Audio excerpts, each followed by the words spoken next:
हैं हमारे साथ मेजर जनरल राजन कोचर, सीनियर डिफेंस एक्सपर्ट के तौर पर, और हमारे साथ अरविंद सिंह तेजावत, विदेश मामलों के जानकार के तौर पर। राजन सर, पहले आपका रुख कर लेते हैं। ऐसा तो इमरान खान भी कोई दूध के धुले नहीं है। जब वो पाकिस्तान के पीएम थे तब उन्होंने हर संभव कोशिश की थी भारत को ट्रैप में लेने की और टेररिस्ट ऑर्गेनाइजेशन को बढ़ावा देने की। ये तो अब भारत ने जवाब देने शुरू किए हैं और दुर्भाग्य से इमरान इस दौरान में ज़्यादातर वक्त या तो एग्जाइल में रहे या फिर जेल में रहे। लेकिन फिर भी इमरान का गायब होना किस तरह इशारा देता है, क्या अब पीटीआई पाकिस्तान की जनता को आर्मी के खिलाफ कर सकती है? Major general Kochar. राजीव जी, बहुत इंटरेस्टिंग डिस्कशन आज आप लेके आए हैं। टेक्नोलॉजी के क्षेत्र में हमने बहुत डिस्कशन किए हैं, बट यहाँ पे एक बहुत इम्पोर्टेंट मुद्दा आप लेके आए हैं जिसके बारे में काफी पाकिस्तान में भी चर्चा है, भारत में भी और वर्ल्ड में भी। तो पहली चीज ये है कि इस इमरान खान के जो रूमर्स आ रहे हैं कि इमरान खान को पॉइजन देके मार दिया गया है और इमरान खान इसको जिंदा नहीं है, तो ये रूमर्स आपके क्यों आ रहे हैं? क्योंकि किसी ने इमरान खान को पिछले 2 महीने से देखा नहीं। और अगर गवर्नमेंट की इंटेंशन इस रूमर को खत्म करने की थी तो इमरान खान का एक वीडियो आना चाहिए था, या इमरान खान की तरफ से एक मैसेज आना चाहिए था आवाम को कि इसको मैं ठीक ठाक हूं और इसको मुझे कुछ नहीं है और आपको चिंता करने की जरूरत नहीं है। जब इस टाइप का जो मैसेज नहीं आएगा, इसका मतलब कि आप मान के चलिए एक बहुत सीरियस सिचुएशन पाकिस्तान में डेवलप होने वाली है। और इसको मेरी जो रीडिंग है, आपने जैसे अपने ओपनिंग नैरेटिव में एक बहुत अच्छी तरीके से कवर किया कि जनरल मुनीर और इमरान खान के रिलेशंस के बारे में, और स्पेशली जब डीजी आईएसआई से उनको कुछ महीनों में ही उनको वहां से इसको रफू चक्कर इसको कर दिया गया, तो वो I think insult general Munir आज तक नहीं भूला है। और इसीलिए वो जो इसकी गवर्नमेंट को टॉपल करने का पूरा श्रेय जनरल मुनीर को जाता है, उसको जेल में भेजने का श्रेय भी जाता है। और अगर इसको इमरान खान की मौत हुई है तो उसका भी श्रेय जनरल मुनीर को जाता है। क्यों वो नहीं चाहते इमरान खान? जनरल मुनीर अपने लिए एक ऐसी सिचुएशन पैदा कर रहा है। अब उसने 27th अमेंडमेंट लेके आया, आर्टिकल 243 में उनका जो कॉन्स्टिट्यूशन का आर्टिकल है वो उसको भी ऐसे कर दिया कि वो कोई भी उसकी इम्पीचमेंट नहीं हो सकती है, उसको जेल नहीं हो सकती, चाहे वो चीफ ऑफ आर्मी स्टाफ हो या ना हो। अब उसने अपने आप को एक परमानेंट शील्ड कवर दे दिया है। और लास्ट पॉइंट ये है कि जो एक बंदा जो उसकी इस बैलेंस को डिस्टर्ब कर सकता है वो है इमरान खान। और इसीलिए इमरान खान का ना होना उसके लिए बहुत मायने रखता है। और आपका लास्ट पॉइंट ये था कि अगर एक सिचुएशन आएगी तो ये जो अवाम है ये सड़कों पे आएगी, और क्या इसको फौज कंट्रोल कर पाएगी? इसको मेरी ये रीडिंग है कि अगर ये अवाम सड़कों पे आती है तो शायद ये फौज के कंट्रोल के बाहर हो। और इसको सिविल वॉर, और मैं एक बहुत स्ट्रॉन्ग वर्ड यूज कर रहा हूं यहां पे, एक सिविल वॉर की तरफ पाकिस्तान मुझे बढ़ता नजर आता है। बिकॉज आप बलूचिस्तान की हालत देखिए, खैबर पख्तूनख्वा की देखिए, आप सिंध में देखिए, पीओके में देखिए, सारी जगह प्रॉब्लम्स है पाकिस्तान के लिए। और अगर आपका पंजाब और आपका सिंध, ये 2 एरियाज अगर ये भड़क गए, इस्लामाबाद को बचाना बहुत मुश्किल हो जाएगा। रावलपिंडी को जो उनका हेडक्वार्टर है वो उसको बचाना बहुत मुश्किल हो जाएगा। आपने देखा था कि कोर कमांडर के घर पे इसको क्या हशर हुआ था। तो इसको मुझे लगता है कि अगर इस सिचुएशन को जनरल मुनीर एक मैच्योरिटी से नहीं हैंडल करेंगे तो पाकिस्तान का एक बहुत बुरा वक्त आने वाला है। वाकई पाकिस्तान का बहुत बुरा वक्त आने वाला है, ये तो दिख भी रहा है यहाँ पर। अरविंद सर, पाकिस्तान ने जो अपना फ्यूचर चुना है वो पाकिस्तान के हिस्ट्री से जुड़ा हुआ मुझे लगता है। पाकिस्तान में इतिहास रहा है कि वहाँ पर जनरल्स ने ज़्यादा कंट्रोल किया है पाकिस्तान को बनिस्बत की पॉलिटिकल लीडरशिप ने। लेकिन एक तरफ इमरान की गुमशुदगी, दूसरी तरफ 27th अमेंडमेंट आर्टिकल 243 में, जिसमें कि पूरी पावर दे दी गई है। भारत में केवल प्रेसिडेंट को इस तरीके का अधिकार है कि उनके खिलाफ कोर्ट कोई एक्शन नहीं ले सकता, लेकिन यहां पर मुनीर को भी दे दी गई है। मुनीर अब अपनी तरफ से तय कर सकते हैं कि नेवी, आर्मी, ये बाकी चीफ कौन कौन से होंगे। तो एक तरीके से मुनीर ने अपने नीचे अपना बैकअप सपोर्ट तैयार कर लिया है। क्या अचानक लंदन चला जाना शहबाज शरीफ का इस बात का इशारा करता है कि पाकिस्तान एक बहुत बड़े टर्मोइल में है? देखिए राजेश साहब, जो पाकिस्तान के जो पीएम हैं वो लंदन चले गए बिना उनका जो टेन्योर वो एक्सटेंड किए हुए हैं। जो खासकर जो आसिफ मुनीर साहब हैं उनका टेन्योर एक्सटेंड नहीं हुआ था, तो बिना किसी मतलब अथॉरिटी या बिना किसी कागज के वो अभी वहां पे अपने पद पे बने हुए हैं। तो एक तो ये वाकई चिंतित करने वाला है। दूसरी बात ये कि जो पुरानी पीढ़ी के जो चाहे वो ब्यूरोक्रेट हो या पॉलिटिशियंस हो जो खासकर भारत के थे, अब तो उनमें से ज्यादातर सब या तो उनकी डेथ हो चुकी है या चले गए हैं। पर स्कूल के टाइम में जब उनसे कभी बात होती थी तो उनका ये कहना था कि अयूब खान साहब तक ये संभावना थी कि भारत और पाकिस्तान एक हो सकते थे। उसके बाद में भारत और पाकिस्तान के एक होने की जितनी भी जो पॉसिबिलिटीज हैं वो खत्म हो गई थी। मोहम्मद अली जिन्ना तक उन्हें ये बाद में लग गया था कि उनसे एक बहुत बड़ी भूल हो गई है। ये मैं इसलिए कह रहा हूं क्योंकि इसका संदर्भ है पाकिस्तान के संदर्भ में।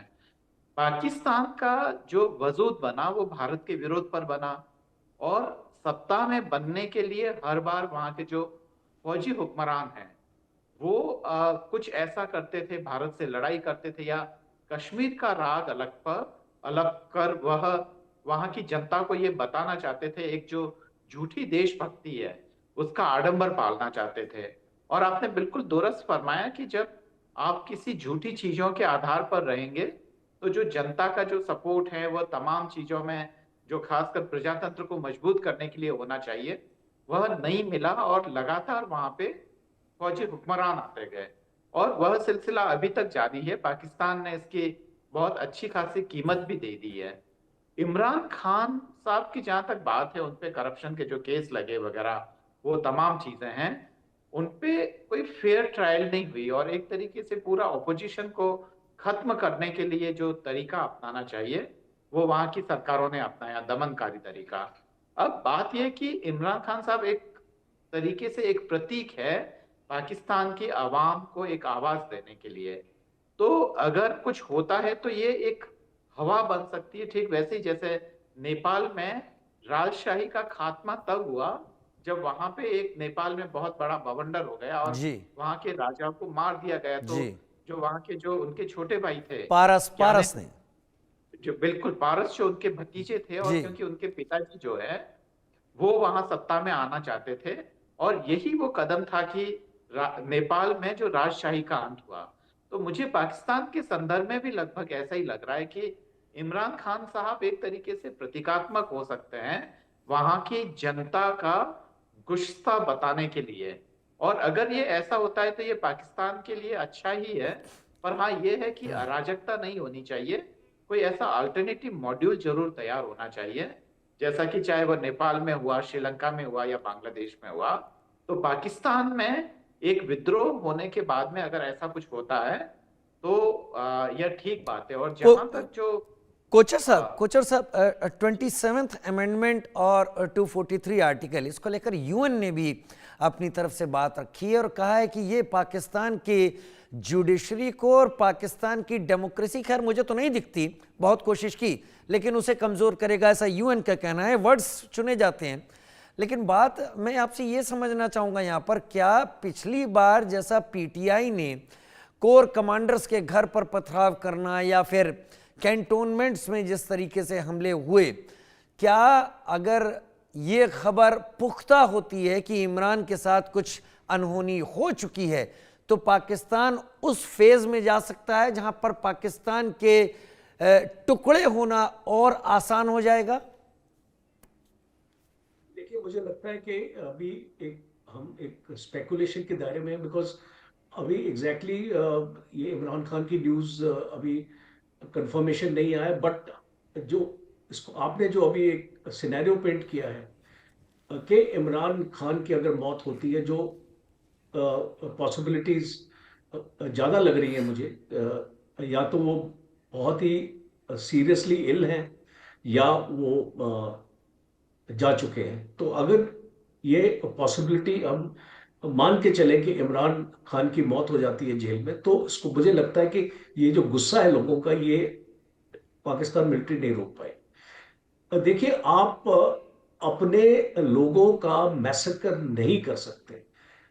सारे लोग अगर सड़क पे आ जाएंगे, अवाम आपके अगेंस्ट हो जाएगी, और जब इस तरीके की आपको सिचुएशन का सामना करना पड़ेगा, तो प्रेसिडेंट ट्रंप भी नहीं बचा पाएगा जनरल मुनीर को। वो अपने आप को डिस्टेंस कर लेगा इस लड़ाई से।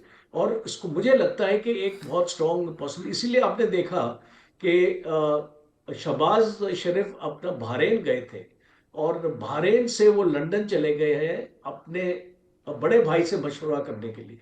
बिकॉज ये जो नोटिफिकेशन का डिले है, ये एक कॉन्स्टिट्यूशनल क्राइसिस है आज पाकिस्तान में। अगर आप इसको गौर एक्चुअली करें कि आज की डेट में टेक्निकली पाकिस्तान का कोई भी चीफ ऑफ आर्मी स्टाफ नहीं है। आज की डेट में टेक्निकली पाकिस्तान का न्यूक्लियर जो आपकी अथॉरिटी का जो हेड है, जो इन स्ट्रेटेजिक फोर्स कमांड हम जिसको बोलते हैं, वो आज की डेट में नहीं है, क्योंकि आपका नोटिफिकेशन पब्लिश नहीं हुआ है। एग्जैक्टली। और नोटिफिकेशन में प्राइम मिनिस्टर के सिग्नेचर्स और उसके बाद प्रेसिडेंट के पास जाएगा। और डिफेंस मिनिस्टर ने पार्लियामेंट में बोला है कि डिले जो हो रहा है नोटिफिकेशन का, वो इस के प्राइम मिनिस्टर अवेलेबल नहीं है, वो बाहर के अपने दौरे पे गए। तो ये एक डेलिब्रेट अटेम्प्ट है मुझे लगता है, टाइम गेन करने के लिए, बिकॉज वहां पे सलाम मशवरा होगा। लगता तो नहीं है मुझे कोई डिसीजन इसमें बदलाव आने वाला है, बिकॉज शहबाज शरीफ के पास वो पावर नहीं है, और वो उस मजबूती नहीं है उनकी उस पर्सनालिटी में कि वो जनरल मुनीर का सामना कर पाए। और खास तौर पे जब यूएस का पूरा सपोर्ट जनरल मुनीर को मिला हुआ है, तो उसको मुझे लगता नहीं है कि कोई भी डिसीजन में बदलाव होगा। और आप 1 या 2 दिन बाद देखेंगे नोटिफिकेशन साइन हो जाएगी। और एक चीज बहुत अहम है, वो हम इसको देखना एक्चुअली चाहते हैं कि क्या ये जो नोटिफिकेशन है, इनको 5 साल और दिए जाएंगे या इनको 2 साल एक्सटेंड किया जाएगा। एग्जैक्टली। बिकॉज वो जो 3 साल का इनका tenure chief of army staff का है, क्या उसको भी काउंट करके 5 साल होगा, या एक फ्रेश 5 साल? इसका मतलब 2030 तक जनरल मुनीर पावर में रहेंगे, और उनको कोई भी हिला नहीं सकते। और ये इसको अमेंडमेंट के बाद तो उनके अगेंस्ट कोई भी मुकदमे नहीं हो सकते हैं। और आपने और जब और जनरल जब मुशर्रफ को देखा अमेंडमेंट में कैसे। और जब अमेंडमेंट में ये बात भी है कि जनरल मुनीर ही ये तय करेंगे as chief of armed forces सभी का टॉप बॉस होने के नाते कि नेवी को कौन हेड करेगा, एयरफोर्स को कौन करेगा, तो बाकी लीडरशिप जो आर्मी की है वो भी इन लाइन होगी जनरल मुनीर के। अरविंद सर, क्या पाकिस्तान में ये जो अब सिनेरियो पैदा हो रहा है, अगर ये क्रिटिकल सिचुएशन में जाता है, आप कितने चांसेस देखते हैं कि अमेरिका, वेस्टर्न पावर्स या चाइना इसमें कूदने की कोशिश करे? जो पुराना इतिहास रहा है उसके आधार पर तो ऐसा लगता है कि कोई भी सीधा सीधा इसमें सामने नहीं आएगा। कारण ये कि जब जनता विद्रोह करती है तो कोई भी सत्ता ऐसा नहीं होती है जो वो उस पूरे देश के खिलाफ जाना चाहे। सरकारों के खिलाफ जाया जा सकता है, पर किसी देश अथवा जनता के खिलाफ जाने का ऐसा उदाहरण कम ही मिलता है, खासकर अमेरिका और खासकर वेस्टर्न कंट्रीज या अन्य देशों के संदर्भ में। तो सीधे सीधे तो कोई नहीं इसमें कूदेगा, पर हाँ, पर्दे के पीछे वो जरूर कुछ मदद कर सकते हैं, या अगर मान लो भागने की स्थिति आई तो भागने की स्थिति में वो मदद दे सकते हैं, ताकि उनके जो कनेक्शंस हैं या वहाँ की जो बहुत सारी जो चीजें जो फायदा ले सकते हैं उनसे, वह जारी रहेगा। तो भागने में जरूर मदद हो सकती है, पर जनता जो आखिर में तय करेगी वही होगा। और यह सब जो चीजें हो रही है वो पाकिस्तान में डेमोक्रेसी तो कमजोर कर ही रही है, क्योंकि इससे वहाँ की जुडिशरी कमजोर हो रही है, और क्योंकि एक व्यक्ति का सत्ता पे दखल बहुत ज्यादा बढ़ जाएगा, और वह व्यक्ति जिसका अपना कोई स्वतंत्र सोच नहीं है, जो विजनरी नहीं है, अगर ऐसा व्यक्ति सत्ता पे काजी होगा तो वो सिवाय जो विदेशी ताकतें हैं उन्हीं की कठपुतली बनेगा।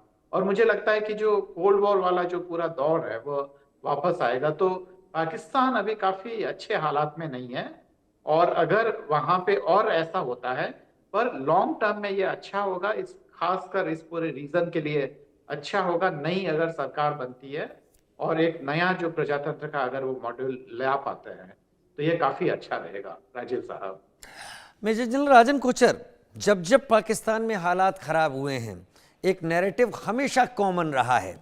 मैं क्या ये एक्सपेक्ट करूं कि पाकिस्तान में एंटी इंडिया सेंटिमेंट्स उभरने का दौर शुरू होने वाला है? देखिए राजीव जी, जितना मैंने पाकिस्तान को काफ़ी स्टडी किया है, फौज में भी हम इस पाकिस्तान को फॉलो करते हैं, जिस तरीके से स्टडी करते हैं, मुझे लगता नहीं है कि एंटी इंडिया सेंटिमेंट्स कभी भी पाकिस्तान में खत्म हो सकता है। बिकॉज पाकिस्तान की आर्मी हमेशा रेलेवेंट रही, और पाकिस्तान की आर्मी की वजूद वो है anti India sentiment, Kashmir issue, ये जो सारी चीजें हैं उसके बेसिस पे आज पाकिस्तान आर्मी की इंपॉर्टेंस है। अगर पाकिस्तान और में दोस्ती हो जाए तो मुझे बताइए पाकिस्तान को नहीं, मैं ये कहना चाह रहा था, शायद मैं सर इसको रख नहीं पाया। मैं ये कहना चाह रहा था कि अगर आर्मी को ये लगता है कि इमरान के मुद्दे पर पाकिस्तान उसके खिलाफ हो रहा है तो भारत से जुड़े हुए एंटी इंडिया सेंटिमेंट्स को उभारने की कोशिश कर सकता है क्या, इसको नलीफाई करने के लिए, खत्म करने के लिए?